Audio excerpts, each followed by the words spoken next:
කොරියාව target කරලා තියෙනවා 2026 අවුරුද්දට කොරියාව immigration එකෙන් E9 ශ්‍රමිකයන් කොච්චර ප්‍රමාණයක් තෝරගන්නවද කියලා. ඉතින් මේ ප්‍රමාණය 80000ක් වගේ ප්‍රමාණයකට සීමා වෙලා තියෙනවා කොරියාවට E9 යටතේ ශ්‍රමිකයන් බදව ගන්න ප්‍රමාණය 2026 අවුරුද්දට. ඉතින් මේක අපි හරියටම පැහැදිලි කරගමු. ඇයි මෙහෙම උනේ E9 ශ්‍රමිකයන් මෙච්චර ප්‍රමාණයක් අඩු වුනේ හේතුව මොකක්ද කියලා මම පැහැදිලි කරන්නම්. 2024 E9 ගත්ත 1,60,000ක්. 2025 E9 ශ්‍රමිකයන් ගත්තා 1,30,000ක්. අපේක්ෂිත වර්ෂයේ 2026 අවුරුද්ද 2026 අවුරුද්දේ කොරියාව ඉමිග්‍රේෂන් එකෙන් E9 ශ්‍රමිකයන් 80,000ක් ටාගට් කරනවා. 2024 2025 අතර ගත්තාම 1,60,000ක් ගත්ත ශ්‍රමිකයන් 2025 වෙනකොට 1,30,000ක් දක්වා අඩු වෙනවා. ඒක 30,000ක අඩුවීමක්. එතකොට 2025යි දැන් අපේක්ෂිත වර්ෂය 2026 ගත්තොත් එහෙම 1,30,000 ඉඳන් 80,000ට අඩු වෙනවා කියලා කියන්නේ ඒක ඇත්තටම ගත්තොත් 50,000ක අඩුවීමක්. E9 ශ්‍රමිකයන්ගේ. ඉතින් ඒකට හේතුව තමයි කොරියාවට දැන් E9 ශ්‍රමිකයන් ගන්න ප්‍රමාණය ගොඩක් සීමා වෙලා තියෙන හේතුව තමයි කොරියාවේ වීසා කැටගරිස් වැඩි වෙලා තියෙනවා. ඔයාලා දන්නවා දැන් ස්ටුඩන්ට් යටතේ එන ප්‍රමාණයත් කොරියාවට අනිත් අවුරුදු වලට සාපේක්ෂව දැන් වැඩි වෙලා තියෙන්නේ. ඒ වගේම තමයි ස්ටුඩන්ට්ලට මම මේක සඳහන් කරා 2026 අවුරුද්දේ අලුත් වීසා කැටගරිස් දෙකක් හඳුන්වලා දෙනවා කියලා. E7Y සහ E7M කියලා. මේ ඊසා දෙක ගැන මං වීඩියෝ එකක් කරලා තියෙනවා ඔයාලා ඒක බලන්න ඇති. මේ E7Y කියන වීසා එකයි E7M කියන වීසා දෙකයි ගොඩක් දුරට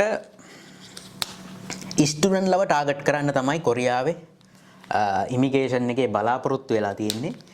ස්ටුඩන්ට් වීසා වල ඉන්නවනේ D2 වීසා එකේ වගේම D4 වීසා එකේ යටතේ ඉගෙන ගන්න කට්ටිය. ඒ අයට තමයි මේ E7Y සහ E7M කියන වීසා එක හඳුන්වලා දෙනවා කියලා ඉමිග්‍රේෂන් එක අප්ඩේට් කරලා තියෙන්නේ. ඉතින් මම මේක කලින් වීඩියෝ එකෙන් සඳහන් කරා E7M කියන වීසා එක E7-4R සහ E7-4 එකේ ඉන්න කට්ටියට E9 ඉන්න කට්ටියට මේ E7M කියන වීසා එක ඇප්ලයි කරන්න පුළුවන් කියලා. ඇත්තට මේක එහෙම නෙවෙයි. E7Y සහ E7M කියන වීසා දෙක 2026 අවුරුද්දේ හඳුන්වලා දෙන්න යන්නේ මේ ස්ටුඩන්ට් වීසා ඇවිල්ලා ඉන්න කට්ටිය ග්‍රැජුවේෂන් එකෙන් පස්සේ යාලට මේ E7Y සහ E7M කියන වීසා වලට ඇප්ලයි කරන්න පුළුවන්. ඒක ඇත්තටම මේ ස්ටුඩන්ට් ඇවිල්ලා ඉන්න කට්ටියට දෙන වීසා එක. ඉතින් මේ E7-4R කියන වීසා එක වගේම තමයි F2R. ඊළඟට තමයි F299. ඊළඟට තමයි F5 යොන්ජුවන් එක. permanent resident visa එක F5 කියන වීසා එක. ඉතින් මේ වීසා කැටගරිස් ආපුවාම E9 යටතේ ඉන්න ශ්‍රමිකයින්ට රට තුලට එන්න chance එක අඩු වෙනවා. ඒක තමයි ඇත්තම කතාව. ඔයාලට මීට වැඩි පැහැදිලි කරන්න දෙයක් නැහැ. මේ E7-4R ඉන්න කට්ටිය වගේම F2R ඉන්න කට්ටිය කොරියාව තුල ටික ටික වැඩි වෙමින් යනවා. එතකොට අර ඒ කට්ටිය කොරියාව තුල settle වෙන්න තමයි බලන්නේ. කියන්නේ යාළගේ PR පාත්‍ය ගැන තමයි ඒ කට්ටිය වැඩිපුර හිතන්නේ. ඒක තමයි දැන් මේ E7-4R ඊළඟට F2R ඊළඟට මේ දැන් කොහොමද E9 ඉන්න කට්ටිය පළවෙනිම ටාගට් කරන්නේ අවුරුදු 4 වුණ ගමන් K.E7-4 එක ඊළඟට E7-4R එක ඊට පස්සේ E7-4R එකේ ඉන්න කට්ටියයි E7-4 එකේ ඉන්න කට්ටියයි F2R එකට මාරු වෙනවා. නැත්තම් E7-4R එකේ ඉන්න කට්ටියට කෙලින්ම අවුරුදු 5ක් හිටපුවාම යොන්ජුවන් එකට යන්න පුළුවන්. E7-4 එකේ ඉන්න කට්ටිය අවුරුදු 2ක් කම්ප්ලීට් වුණාන් පස්සේ එයාලට පුළුවන් F2R කියන වීසා එකට ඇප්ලයි කරන්න. ඊට පස්සේ F2R එකේ අවුරුදු 5ක් කම්ප්ලීට් වුණාම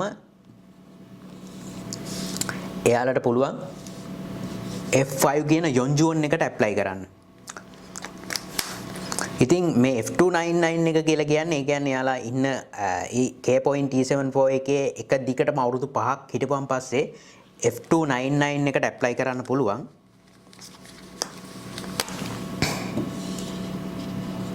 ඒකල F299 එකේත් අවුරුදු 5ක් ඉඳලා තමයි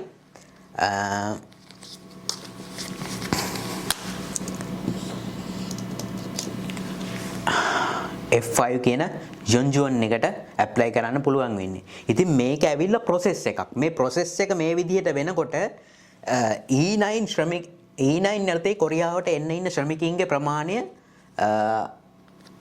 අඩු වෙනවා. ඒක තමයි මෙච්චර දුරට මම ඔයාලට පැහැදිලි කරන්න උත්සාහ කරේ. මම හිතනවා ඔයාලට මේක තේරුම් ගන්න පුළුවන් වෙයි කියලා. මේ process එකකින්ද තමයි ඇත්තටම කොරියාවට E9 යටතේ කොරියාවට ගන්න ශ්‍රමිකයින්ගේ ප්‍රමාණය අඩු වෙලා තියෙන්නේ. ඉතින් ඔයා මේක තේරුම් ගන්න. මේක කොච්චර කවුරු හරි කෙනෙක් ඔයාව උත්සාහ කරනවා නම් ඔයාලට වීඩියෝස් දාලා උත්සාහ කරනවා නම් කවුරු හරි කෙනෙක්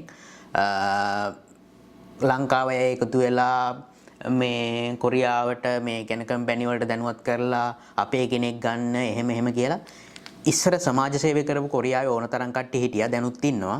දැන් එහෙමයි කියලා මේ process එකක් වෙනස් කරන්න බෑ. මේක තමයි කොරියාවේ දීර්ඝ කාලයක් තිස්සේ දැන් සිදුවෙන process එක. ඉතින් දැන් මේ process එකට අභියෝග කරන්න කිසියම් රටකටවත් හෝ රටක රජයකටවත් බෑ.